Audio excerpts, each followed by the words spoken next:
Here's a natural American English adaptation that preserves the emotional weight, cinematic pacing, and spoken storytelling flow, written the way a successful US YouTube storyteller would narrate it. Hugh file site, turn 0 file 1.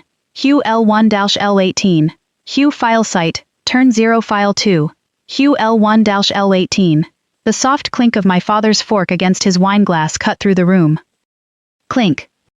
It wasn't loud, it didn't have to be. The entire dining room fell silent almost instantly. He'd spent more than 30 years building Whitman defense systems. People had learned long ago that when he spoke, everyone listened. He smiled. Before we eat, there's someone I'd like you all to meet. He gestured toward me. My daughter. More than 20 heads turned in my direction. A few guests nodded politely. One of the investors smiled. I heard you work for the government too. I barely had time to breathe. Emily serves in the military. My father answered for me. But that's about it. He shrugged with an amused smile. She had every opportunity to join the company. Instead, she traded her future for a uniform. A few people laughed. Not because it was funny, because they thought they were supposed to. Near the end of the table, a man in a navy suit quietly set down his glass. The sound was almost too soft to notice, but I heard it. He looked directly at me. His eyes stopped on my rank insignia. Only for a second. Then he looked away, as if he'd just realized something, but wasn't ready to say it out loud. My father never noticed. He kept talking. I've always told her, success doesn't come from taking orders. It comes from creating jobs for other people. This time, no one laughed. Not even my brother. He simply lowered his eyes to the fork in his hand. My father leaned toward me. His voice grew quieter, not because he was angry, because he genuinely believed every word he was saying. Emily, I just don't want you wasting your life on a career that has no future. I looked at him, for one brief moment. My hand almost reached for the government identification badge tucked inside my dress uniform. One more second, and everything would have changed. But I let my hand fall. Not tonight. My father lifted his wineglass again. Someday. You'll understand. He smiled. You'll never really make anything of yourself. The room went completely still. No silverware. No quiet conversations. Even the hum of the air conditioner seemed to disappear. All I could hear was the steady ticking of the grandfather clock across the room. The man in the navy suit took a slow breath, like he wanted to say something, but thought better of it. I stood, buttoned my dress uniform jacket. Beyond the floor-to-ceiling windows, the lights shimmered across the Potomac River. Tomorrow, less than 12 hours from now, my father would walk into a conference room on the other side of that river. He believed he was about to meet with a mid-level military officer. What he didn't know was that the person leading that meeting would be the same daughter he'd just declared had no future. If you've ever been underestimated, before someone knew who you really were, leave a 1 in the comments, because sometimes, the truth doesn't need to be defended, it just needs the right moment to reveal itself. That night, I didn't drive straight back to my apartment. Instead, I pulled over along the banks of the Potomac. The lights from the city stretched across the water, almost identical to the view from my father's dining room. The only difference, out here, there was no laughter, and no one telling my story for me. My phone buzzed, a text from one of my team members. 0900, Conference Room A, see you tomorrow, Colonel. I read it once, then locked the screen. Just a few miles apart, two completely different worlds existed. In one, I was the daughter with no future. In the other, people trusted me to make decisions on a contract worth hundreds of millions of dollars. It had all started 11 years earlier, the day I laid my ROTC application on the kitchen table. My father read it for less than a minute, then folded it shut. You're serious? Yes, sir. He leaned back in his chair. Whitmans don't take orders. We create jobs. I built everything you see, so you would never have to live the life of a soldier. I looked around the kitchen. The awards on the walls, the framed photos from the company's earliest days, the old grandfather clock he polished every weekend. I understood why he felt that way. He wasn't trying to control me. He truly believed this was the only way to protect his daughter. I don't want to inherit a career, I said quietly. I want to build one of my own. He slowly shook his head. One day, you're going to regret this. 3 months later, my acceptance letter arrived. My mother hugged me at the front door. She cried with happiness. My father walked past us. He glanced at the envelope, never opened it, never asked what it said, never even said congratulations. That night, I quietly tucked the letter into my dresser drawer. It was the first time I realized, some victories aren't victories everyone in your family wants to celebrate. The years that followed disappeared into training fields, classrooms, and deployments. I spent my 21st birthday on base, Thanksgiving, with my unit. Christmas, my mother secretly mailed me a family photo. In it, my father was smiling, but the place where I used to stand had been filled by a Christmas tree. I stared at that picture for a long time, then folded it closed, not because I was angry, but because, for the first time, I truly understood. I'd already left that home behind. Tomorrow morning, after years of refusing to see the path I had chosen, my father would finally have to face where that path had led. The military doesn't measure success by rank, at least, not the way most people think. Every time your rank changes, the first thing you receive isn't more privilege, it's more lives entrusted to your decisions. The years that followed were measured by deployments, training exercises, long nights that stretched into sunrise. Some evenings, I was the last person to leave the operations center. Most of the building had already gone dark. Only the glow of the tactical maps remained in front of me. A young lieutenant walked over. "You're still here too, Colonel." I glanced at the clock. Almost 2 in the morning. "So are you." He smiled. "We don't go home while our commanding officer is still here." I couldn't help but smile. It was the first time I truly understood that it wasn't just my superiors placing their trust in me. The younger officers were too. Responsibility weighed far more than the rank on my shoulders ever could. The day I was promoted to major, the auditorium was filled with my fellow officers. When the ceremony ended, my commanding officer stepped forward. He removed my old rank insignia himself, then pinned the new one onto my uniform. "Congratulations, Major Carter. I've never regretted choosing you." The room erupted into applause. It went on, longer than I expected, almost without thinking. I reached for my phone. The very first name in my contacts was still Dad. My thumb hovered over the screen. 5 seconds, 10, then, I locked the phone again. A friend standing beside me glanced over. "You're not going to tell your family?" I smiled. "They're busy." It was a lie. The first one I'd ever told them, and the last. 3 years later, my promotion to colonel took place in Washington. After the ceremony, the lieutenant general walked over and shook my hand. "Congratulations, Colonel Carter." Just then, I heard a familiar voice behind me. "Colonel." I turned around. My father stood frozen. He'd been invited to a defense industry conference being held nearby. His eyes moved from the eagle on my shoulders to the stars on the lieutenant general's collar. Then back to me. "You?" he asked quietly. "You're really a colonel?" "Yes, sir." "Since when?" "Almost a year."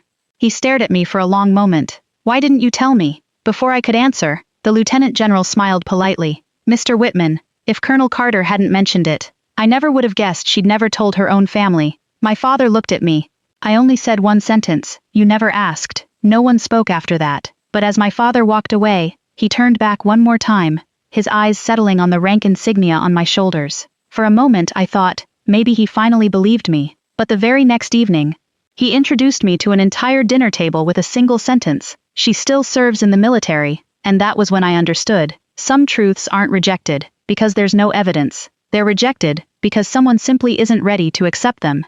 The following night, my father hosted a celebratory dinner before the final evaluation. As far as he was concerned, the contract was already theirs. Wine glasses stayed full, laughter rolled easily around the table. But one thing caught my attention. The man in the navy suit from the night before was there again. This time, he barely spoke. He sat quietly, and every so often, his eyes found their way back to me. 9 o'clock tomorrow morning. My father raised his glass. "One last evaluation. And this deal is ours." One of the investors smiled.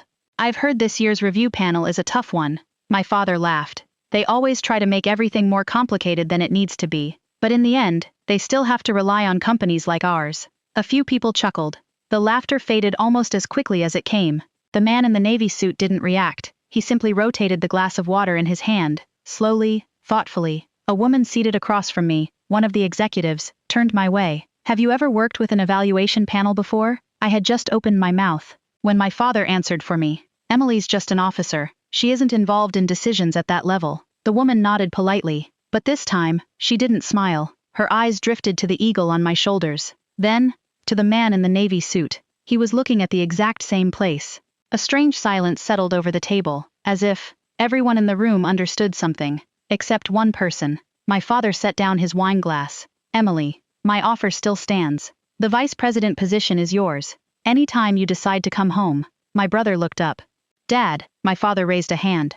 "Let me finish." He turned back to me. His voice wasn't harsh anymore, only certain. "I don't want the day to come when someone knocks on my front door, holding a folded American flag." The entire table fell silent. For the first time, He'd finally said what he had been afraid of all these years. It wasn't failure, it wasn't money, it was losing his daughter. I looked at him. After all these years, it was the most honest thing I'd ever heard him say. I know, I answered softly. But Dad, I made my choice a long time ago. He let out a quiet sigh, then slowly shook his head. Maybe, I still believe you're wasting your life. I didn't argue. Some beliefs can't be changed with words. I stood up, fastened the buttons on my dress uniform jacket. Just then, my phone vibrated inside my pocket. Conference room A. 0900. Evaluation panel confirmed. I glanced at the notification, then locked the screen. The man in the navy suit caught a glimpse of it. Slowly, he rose to his feet. For the first time that evening, he stood at attention. Then, he gave me a small nod. Subtle, precise, a gesture every service member would recognize. No one else noticed, except my father. He frowned, looked at the man, then back at me, and for the first time in more than 20 years, I saw something in his eyes that had never been there before. Not disappointment, not anger, but doubt. By tomorrow, he would finally have his answer. At exactly 8:15 a.m., I walked through the security checkpoint at the Pentagon Annex. The military police officer scanned my ID. Beep! He immediately snapped to attention. Good morning, Colonel Carter. Good morning. Nothing else needed to be said. That's how the military speaks. Conference room A was still empty. I placed my briefing folder on the table. Across the front, one name stood out. Whitman Defense Systems. I smoothed the edge of the folder with my hand. This wasn't my father's file anymore. It was a contractor's proposal. Inside this room, there was only one distinction that mattered. One represented family, the other represented duty. I already knew which one I had sworn to serve. 8:55 a.m. Major General Patterson walked in. He glanced at his watch. Good morning, Colonel. Good morning, sir. His eyes settled briefly on the folder in front of me. Everything ready? Yes, sir. Good. He pulled out a chair and sat down. No further questions. In the military, trust is often that simple. 8:59 a.m. Footsteps echoed through the hallway. My father had arrived. He was still talking with his team as he walked. I'll handle the financial questions. Don't worry. This evaluation won't take long. The conference room door swung open. The smile was still on his face. Until he saw me. It didn't disappear all at once. It faded, slowly, like a man realizing he'd misunderstood the same story for years. He stopped in the doorway. The project manager behind him accidentally bumped into his shoulder. Sorry. My father didn't respond. He never took his eyes off me. Major General Patterson rose from his chair. Thank you all for being here. Today's evaluation will be chaired by Colonel Emily Carter. Silence. Absolute silence. The engineer's fountain pen slipped from his hand and tapped against the table. The company's attorney slowly closed his laptop. The federal liaison I'd met at dinner the night before came to attention, then offered me a crisp nod of respect. Both administrative officers immediately changed the way they addressed me. Yes, Colonel. My father blinked, then looked down at the eagle on my shoulders. For the first time, he didn't just glance at my rank, he studied it. Every silver thread, every insignia, as if he were searching for proof that this had to be some kind of mistake. There wasn't any. Major General Patterson stepped quietly to one side. The center of the room was now mine. I opened the folder, placed both hands on the edge of the table. My eyes moved across every face in the room, one by one, until they finally rested on my father. Good morning, I'm Colonel Emily Carter, and today, I'll be leading this evaluation. My father never said a word, but for the first time in my life, he wasn't looking at me as his daughter. He was looking at me as the person holding the future of his company in her hands. If you believe true ability always speaks louder than arguments, take a moment to leave a like, because what happened in the meeting that followed would prove that a person's character can never be measured by what their own family once believed they were capable of. No one mentioned what had just happened. In the military, the moment a meeting begins, feelings stop mattering. Only facts, only decisions. I opened the briefing folder. Whitman Defense Systems. You may begin. My voice was steady, calm, neither warmer nor colder. Exactly the same way I had conducted every evaluation before. That, more than anything else, was what unsettled my father. He had expected retaliation. It never came. The lead engineer stood. One slide after another appeared on the screen. Production timeline, supply chain, maintenance capability. No one interrupted. I simply took notes every so often. I asked a brief question. Lead time? 14 weeks. Backup suppliers? 2. Already qualified? Yes. The questions never changed. They were the same ones. I asked every contractor, not just Whitman. My father began to realize that. He looked at me. Then around the room. No one else on the panel thought the questions were unusual, only he understood why hearing them made him breathe a little easier. When it was time for the financial presentation, my father stood. He took a slow breath. Whitman Defense Systems has invested more than 3 years preparing for this program. He spoke with quiet confidence. The arrogance from the dinner party was gone. All that remained was a businessman trying to prove his company's capabilities. When he finished, the room fell silent again. I turned to the final section of the file. Mr. Whitman, according to your proposal, your projected component costs decrease by 12%. That's correct. What's the basis for that projection? He immediately handed over the supporting documents. Preliminary agreements with 2 suppliers. I reviewed each page, carefully, then closed the folder.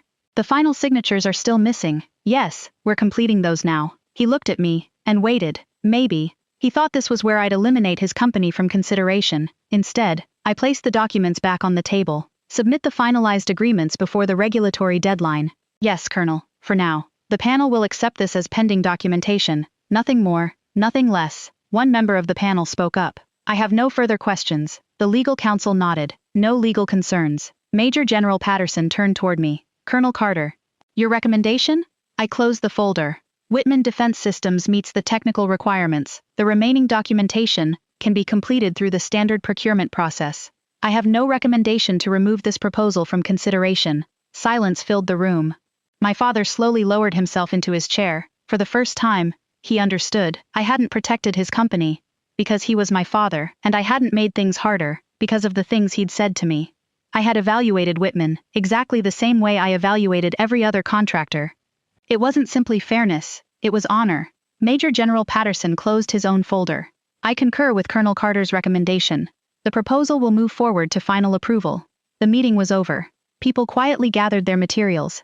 No one raised their voice. No one rushed for the door.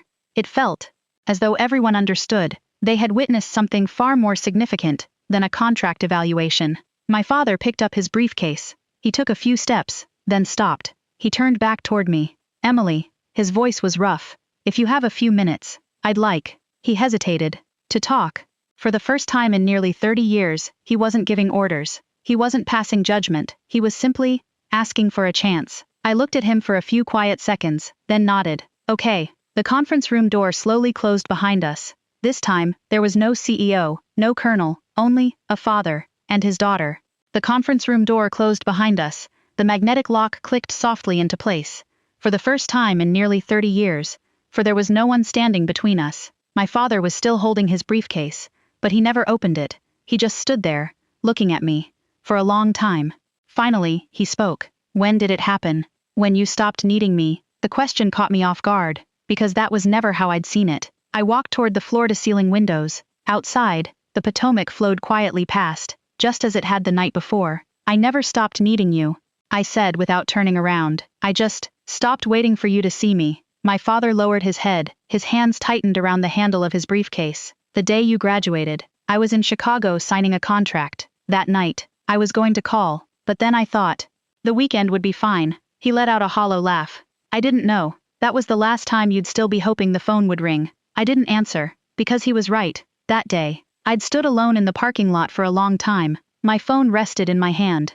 The screen lit up, then went dark, lit up again, then faded once more, until my commanding officer walked over. Your family hasn't called yet? I smiled. They're probably busy. He rested a hand on my shoulder. Starting today, this unit is your family. Back then, I thought he was just trying to comfort me. Years later, I realized, he was preparing me for the truth. My father slowly sat down. For the first time, he looked much older than I remembered. I always believed, if you came back to the company, I could keep you safe. He looked up at me. I never hated the military. I was just afraid that one day, someone would knock on my door and hand me a folded American flag. The room fell silent again. This time, I didn't see the chairman of Whitman Defense Systems. I saw a father who had spent more than 20 years carrying a fear he'd never been able to say out loud. I walked over, pulled out the chair across from him, and sat down. Dad, I understand.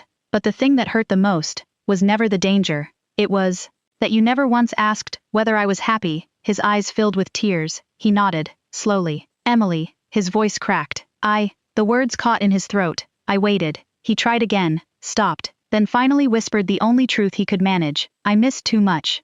I didn't tell him it was okay. I didn't tell him not to blame himself. Because we both knew, there are years you can never get back, but you can choose to begin again. For the very first time, not as a father who always believed he had the answers, but as a father, finally learning how to listen. 2 weeks later, the contract received final approval. Whitman Defense Systems had been selected, not because of my father, not because of me, but because they were the contractor that met every requirement. That's all I'd wanted from the very beginning. Not a victory, just the right decision. That afternoon, I left the Pentagon as the sun was beginning to set. A light breeze drifted in from the Potomac, brushing across the front steps. I had just reached my car, when my phone vibrated. Dad. This time, I answered immediately. For a moment, he didn't say anything. All I could hear was the slow sound of him taking a breath. Emily. Yeah? Today, I signed the contract. Congratulations. No. He let out a quiet laugh. I'm the one who wants to congratulate you. For what? Because you did exactly what was right. He paused. Even when the person being evaluated was me. I looked at the traffic moving slowly ahead. I didn't answer. He kept going. For 30 years, I thought I was teaching you what success looked like. But today, I finally realized, you were the one teaching me. A breeze swept through the evening air. Somewhere above us, the American flag snapped softly in the wind. Emily, can I ask you something? Of course. Are you happy? I closed my eyes. That was the question I'd been waiting nearly 30 years to hear. Not because I needed to answer it, but because, for the first time, my father finally knew the right question to ask. I am, I answered quietly, and I hope you will be too. On the other end of the line, he laughed again. It sounded different this time.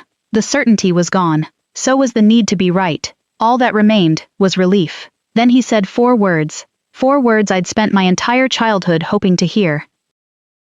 I'm proud of you.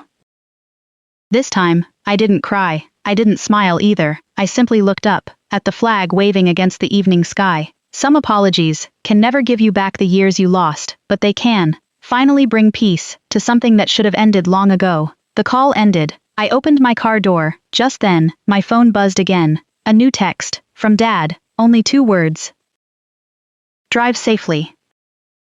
I looked at the screen for a few quiet seconds, and smiled. For the first time, he wasn't asking when I was leaving the military. He wasn't telling me to come back to the company. He wasn't telling my story for me. He was simply worried about his daughter getting home safely. I slipped my phone into my pocket, straightened the eagle insignia on my shoulder. The evening sun caught the silver, just as it had that morning inside the Pentagon. But this time, it felt completely different. My car eased onto the road, crossing the bridge over the Potomac. Behind me, the Pentagon slowly disappeared into the distance.